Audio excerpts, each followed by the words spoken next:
nem almoçou. Vocês vão almoçar? Não. Tem almoço. Já vou buscar. Não, tem almoço. Não, tem fechamento, que é pior. Não, o fechamento é a sobremesa. Se tudo der certo, o governador entra. Então eu vou explicar. Nós fizemos um encontro com representantes da sociedade civil da área ambiental. Quer dizer, não havia apenas sociedade civil, você tinha alguns empresários que têm ligação com a área de sustentabilidade. E o objetivo era manter um diálogo preliminar com o nosso candidato, Eduardo Campos, para a nossa candidata Marina, para que a sociedade civil pudesse ter oportunidade de colocar quais são as suas demandas, suas preocupações, quer dizer, como serão, como serão, quais são os grandes temas que vão nortear a campanha desse ano. Há uma preocupação do movimento que os nossos temas sejam contemplados, até porque nem sempre pesquisa eleitoral eles são. E eu reputo que o encontro foi muito bom. Eu pediria para o senhor citar algumas organizações e, se possível, as principais reivindicações que foram feitas Olha, aqui. você tinha a Greenpeace, a SOS Mata Atlântica, a Nature Conservancy, você tinha o CEBEDES, WWF, do setor empresarial, o CEBEDES, que é o Conselho Empresarial de Desenvolvimento Sustentável.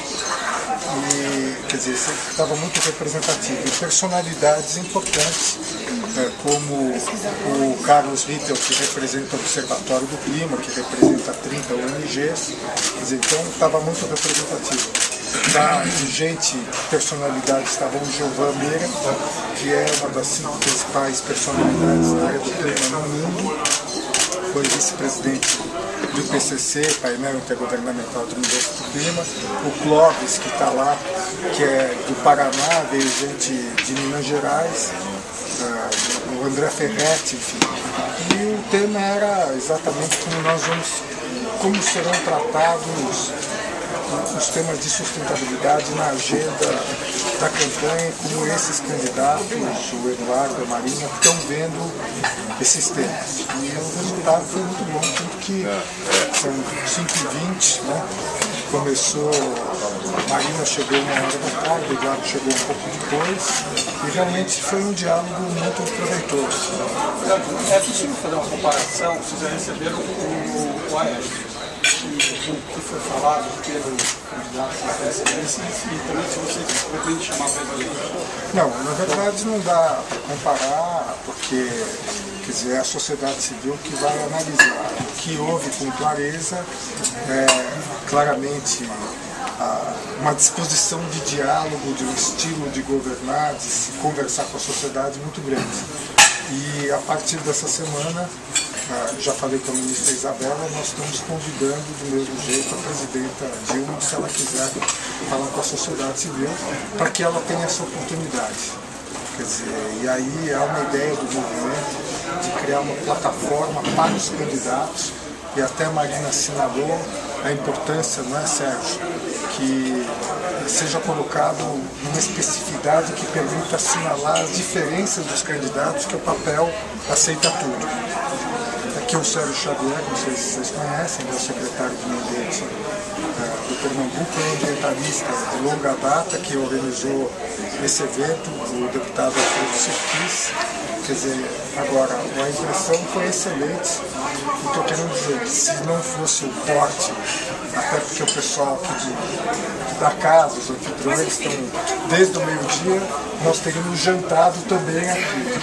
Mas e as reivindicações? Quantas as reivindicações? O que foi levantado? Alguma coisa que a senhora perceba já a proximidade com o que vem falando e que já pode estar no programa que vocês vão tem muita apresentar? proximidade, sim, com as diretrizes do programa. As pessoas levantaram questões gerais. Aqui tem pessoas que têm uma visão de país, que têm uma agenda estratégica na questão do desenvolvimento sustentável. Nenhum tema foi colocado de forma pulverizada, não é? Foram colocadas questões amplas de como as questões ligadas à agenda do meio ambiente estarão contempladas em um governo que estabeleceu como eixo estratégico de suas diretrizes programáticas a questão da sustentabilidade. Nós temos 3 eixos que sustentam essa coligação: aprofundar e ampliar nossa democracia, manter e ampliar as conquistas e o desafio do desenvolvimento sustentável. Então, para a comunidade ambientalista, ter um programa de governo em que a sustentabilidade é colocada como um eixo estratégico, isso é muito importante. Então, todas as perguntas eram como esse eixo dialogará com as diferentes agendas do governo. E, obviamente, que para nós é de forma transversal. Não adianta fazer uma discussão como se fosse apenas um capítulo no programa de governo. Como é que isso atravessa a agenda da infraestrutura, da ciência, da tecnologia, da educação, do transporte, da habitação, enfim, das questões urbanas, que hoje são tão importantes, da mobilidade.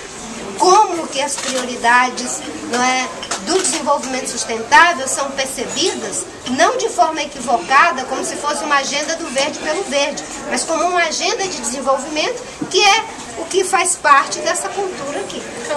Como vence o estigma, senadora, de que o meio ambiente pode travar desenvolvimento, obras de infraestrutura, por exemplo? Como é que vocês esperam romper, levar isso para? Deixa eu só fazer uma observação, esse tema foi tratado pela sociedade civil, inclusive, que é a ideia de que tem que se manter a integridade do licenciamento ambiental e se tirar as burocracias que são desnecessárias, e foi corroborado pelo Eduardo e pela Maria. Esse é um tema que preocupa a sociedade civil. Então, esse foi um... Simplificar sem perder a qualidade. Já foi falado por 2 ou 3 entidades dessa questão do licenciamento. Trabalhos que se repetem, processos que não são inteligentes. Quer dizer, a sociedade civil... a sociedade civil tem uma noção que ela tem que se antecipar. Não sei se vistos, mas pintados. E como é que vocês esperam vencer essa barreira, levar isso no Eu acho que não existe forma melhor do que a gente traduzir na prática aquilo que está no programa. E quando se conhece a agenda, tem compromisso com a agenda, fica muito mais fácil resolver os problemas. Eu sempre digo que seria impossível fazer o licenciamento da BR-364 se o secretário de Biodiversidade e Floresta não fosse uma pessoa como o Capobianco. Teria sido muito difícil fazer o licenciamento de alguns empreendimentos se as pessoas não tivessem conhecimento da agenda. E ter a clareza de que o que pode ser feito, a gente dá licença, o que não pode ou é ajustado ou vai ter que aguardar para quando for viável. Porque a viabilidade não é só econômica, não é só social. Ela tem que obedecer à viabilidade econômica, à viabilidade social e à viabilidade ambiental. E o que nós sempre trabalhamos é de que é possível simplificar sem perder qualidade. As pessoas confundem simplificação de processos com flexibilização das exigências que não podem ser flexibilizadas. Senadora, a gente está agora às voltas com um problema de abastecimento de energia, né? Enfim, a gente está vivendo 2 sistemas. O governador falou de forma brilhante sobre isso. Eu ouvi o governador mais cedo fazendo uma exposição sobre isso também, mas queria saber, a senhora, como foi ministra de Meio Ambiente, conhece bem a situação das hidrelétricas, como é que a senhora acha que poderia ser feita a gestão, aqui que atribui essa crise? A gente volta num cenário muito parecido com o que teve no final do governo Fernando Henrique, que foi necessário decretar racionamento. Em primeiro lugar, é preciso que o planejamento energético não seja um planejamento feito entre 4 paredes. Nós vivemos uma sociedade democrática, a academia tem uma contribuição, a iniciativa privada tem contribuição, a sociedade civil tem contribuição a dar nesse debate. E uma das grandes questões é como suprir o país de energia a partir de uma matriz energética que seja limpa e diversificada, com várias fontes para a produção de energia. É preciso fazer o debate também da conservação de energia, né? E conservação não tem nada a ver com racionamento. Racionamento é emergência quando não se faz o dever de casa.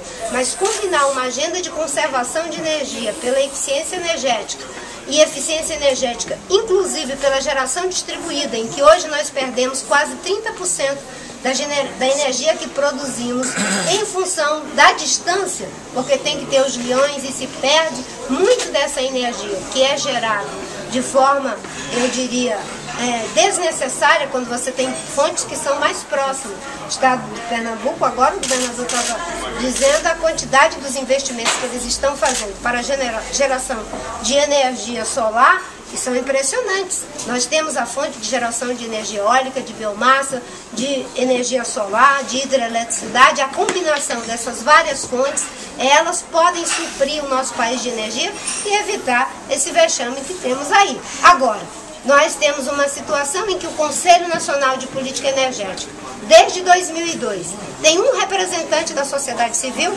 que até hoje não foi indicado pelo governo. Ou seja, desde 2002, o Fernando Henrique saiu, deixou essa conquista da sociedade civil e até hoje não foi convidado o representante da sociedade civil, e até se sugeriu que fosse uma pessoa da academia, da COP do Rio de Janeiro, que são as pessoas que debatem energia. Nem assim foi permitido a contribuição da sociedade para um debate tão importante e estratégico como esse. Campos, esses temas são listados à marina. O PSB está preparado para assumir essa agenda como sua? Está preparado, sim. Preparado. Nós discutimos isso desde o primeiro momento da aliança. No primeiro documento já tínhamos referências objetivas a esse compromisso. Depois, quando fizemos o debate das diretrizes, nós deixamos claro que a questão da sustentabilidade não seria um capítulo do programa ou um anexo ao programa, que era um compromisso que ele seria central, e por ser central estaria nas diretrizes e seria garantida a transversalidade desse tema, como outros temas vão ser transversais. A possibilidade de aproximar o Estado brasileiro da cidadania, da participação, do controle social. Ou seja, é importante que o governo, o plano do governo, o programa de governo e o governo seja formado por pessoas que carregam historicamente esse compromisso. Porque não adianta dizer que vamos ter no programa a questão da sustentabilidade e ter numa política para as cidades alguém que não dialoga com isso, que não está preocupado com a qualidade de vida nas cidades, com a aposta no transporte público de qualidade, barato, que não seja não poluidor. A mesma coisa se você coloca na área de logística, de transporte, alguém que efetivamente não está preocupado com uma construção que tenha exatamente essa preocupação. Então, nós estamos preparados, estamos muito felizes com o que a gente ouviu aqui, muita coisa interessante, muitas sugestões objetivas, práticas, coisas que também são de longo alcance, que são preocupações mais do estratégico, que devem estar referenciadas nos estudos que o nosso time vai ter que fazer. Mas eu acho que foi uma reunião muito boa, um pessoal muito bom. Não necessariamente. Eu acho que, na verdade, o PSB vem de uma tradição, né, da luta do campo democrático, do socialismo, daqueles que lutaram por desenvolvimento, e o desenvolvimento olhando para o povo mais necessitado, para os que estavam em situação de maior vulnerabilidade. E nessa tradição a gente encontra mais recentemente uma militância que vai se aproximando da nossa militância nas cidades, no Estado. São aqueles que pautaram e viram o mundo pautar uma questão nova, que ao nosso ver é uma forma de releitura do socialismo também, que é a questão da sustentabilidade. Então, e esse encontro vai se efetivando em vários quadros do PSB. Eu mesmo tive essa oportunidade, né? Tive essa oportunidade de fazer essa aproximação quando estava no parlamento, né, na condição de deputado federal. Depois tive a oportunidade de, como ministro ao lado de Marina, por exemplo, ver o programa de monitoramento da Amazônia, que era feito pela terra, por carros, e a gente botar um satélite para nos ajudar a ver o desmatamento sair ano após ano caindo, infelizmente agora ele aumentando. Vi esse debate ser feito quando nós tivemos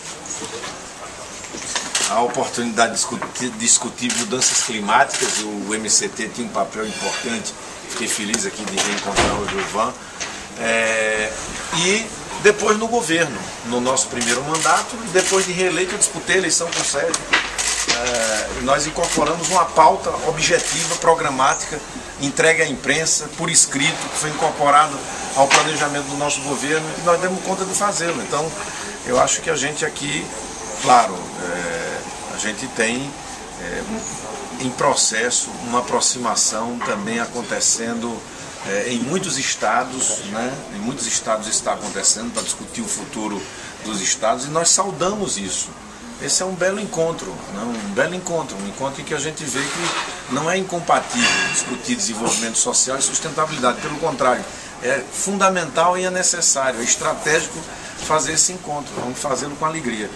Muito bem. Eu tenho uma pergunta. Agora,